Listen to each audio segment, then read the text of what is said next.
refugees, as if you're comparing apples with apples. And this is the problem with cultural relativism, where we assume that all cultures are alike and all are equally able to integrate into Australian society.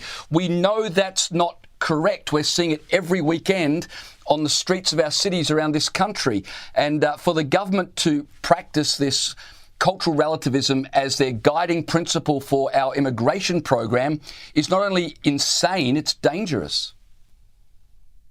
Now, Evelyn, before I get to you, I just first want to show viewers scenes from the school strike for Palestine today, as James mentions, protests on the street, because this was different to what we were told to expect, just students, a student strike, just wanting an end to people dying in this war. First, well, yes, there were students there. There were a few hundred, including a fair few in Islamic clothing, and African students as well, which I rather think is a bit sad and ominous. But anyway, the crowd, though, was also padded out by a lot of adults, some pushing other leftist causes, buy one, get one free.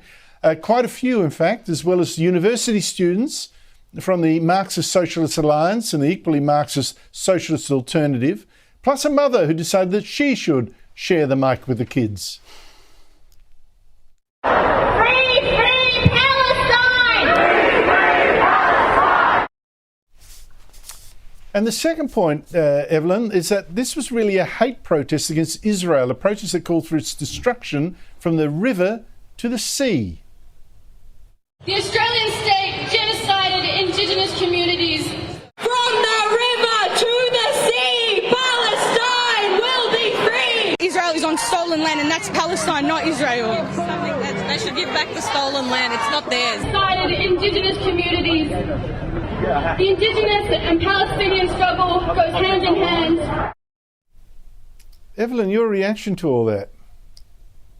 I think it's nothing new seeing infiltrators taking over rallies. I mean, we've seen it from, time and time again.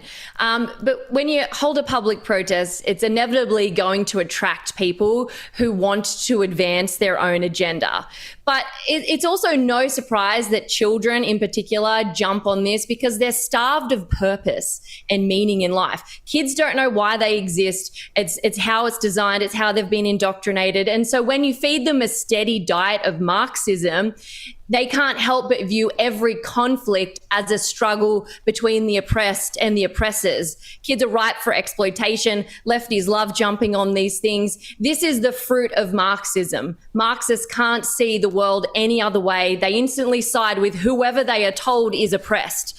And in this case, it's Palestine. Doesn't matter how evil the oppressed class is, by virtue of them being labelled oppressed, they are seen as the good guys and the oppressors as evil. And it unfortunately is whoever has the power. And of course, Israel is capitalist, so that makes it even more an enemy of these two Marxist groups that were there recruiting, seeding hate and trying to profit off it.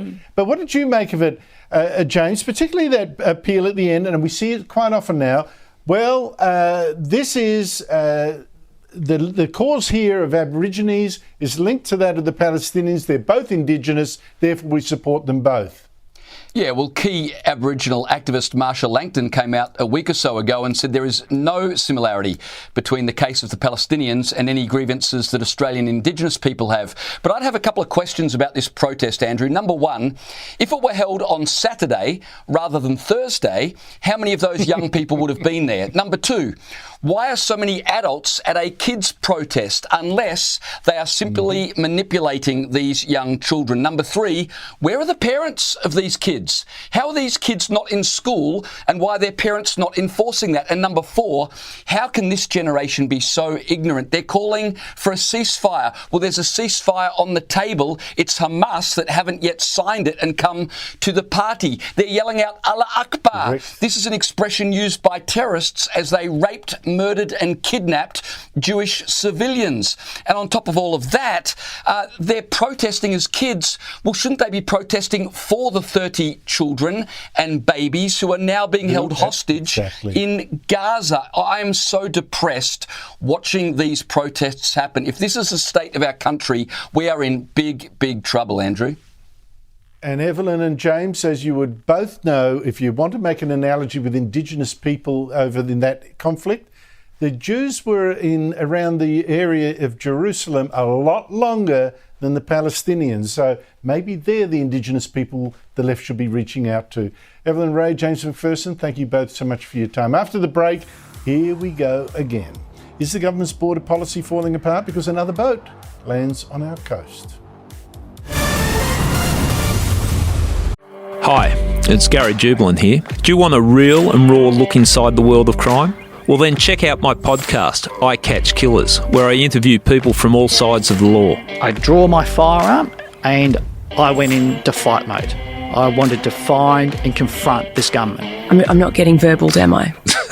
I shouldn't have trusted you. See, I'm trying to open my mind up to defence powers. I know, it's just begging to be said. Yeah, fair call, fair call. We have amazing guests every week. Search for I Catch Killers wherever you get your podcasts.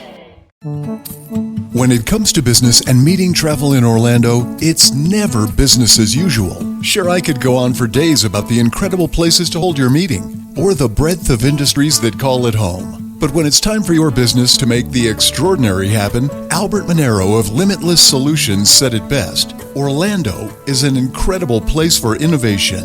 And when work wraps up for the day, the evening is just getting started. I'd love to tell you about the Michelin-rated restaurants or the array of outstanding dishes that'll have you coming back again and again. But Executive Chef Guillaume Robin of Lake Nona Wave Hotel can sum it up better than me. Orlando has a world of artisans, so you can try incredible cuisines from across the globe. It's so true, and there's so much more. So dive in and see what's happening in Orlando, where the possibilities for business travel are unbelievably real.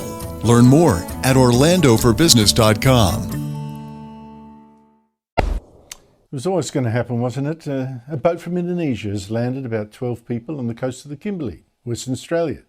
Now, they could actually be illegal fishermen, but they could also be asylum seekers. And with a boat from Indonesia, what are the odds there'll be genuine asylum seekers fleeing imminent danger? So I'd probably put my money on fake refugees. The Australian Border Force isn't commenting, that's a sign, but has whisked them off to immigration detention in Nauru.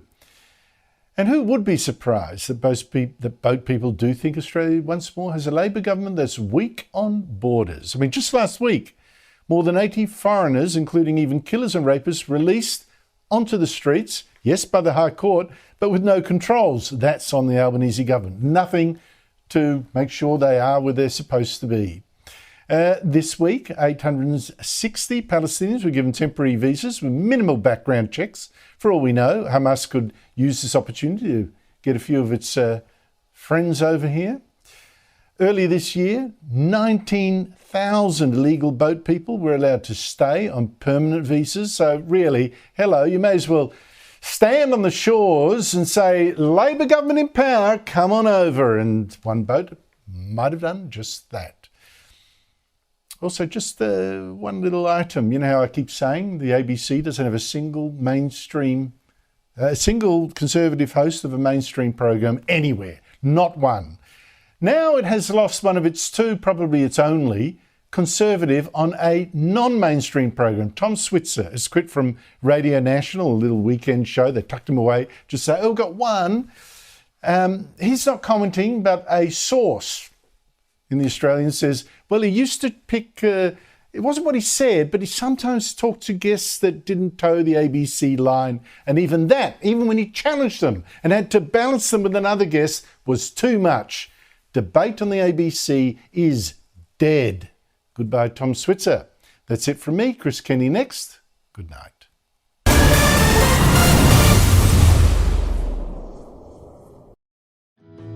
My name is Manny Carudis, and I'm a former New South Wales policeman turned investigative reporter with a passion for missing persons cases.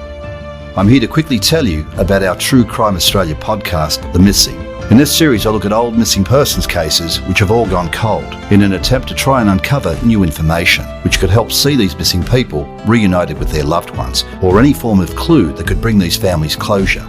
The Missing is available now wherever you get your podcasts, and early and ad-free on CrimeX Plus on Apple Podcasts. Zenni believes everyone deserves access to high-quality, affordable eyewear. That's why they offer thousands of stylish prescription glasses for adults and kids starting at just $6.95.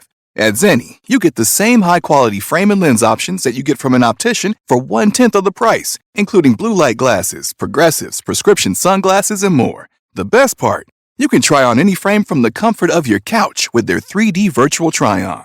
Stop overpaying for eyewear and check out Zenni.com. That's Zenni.com.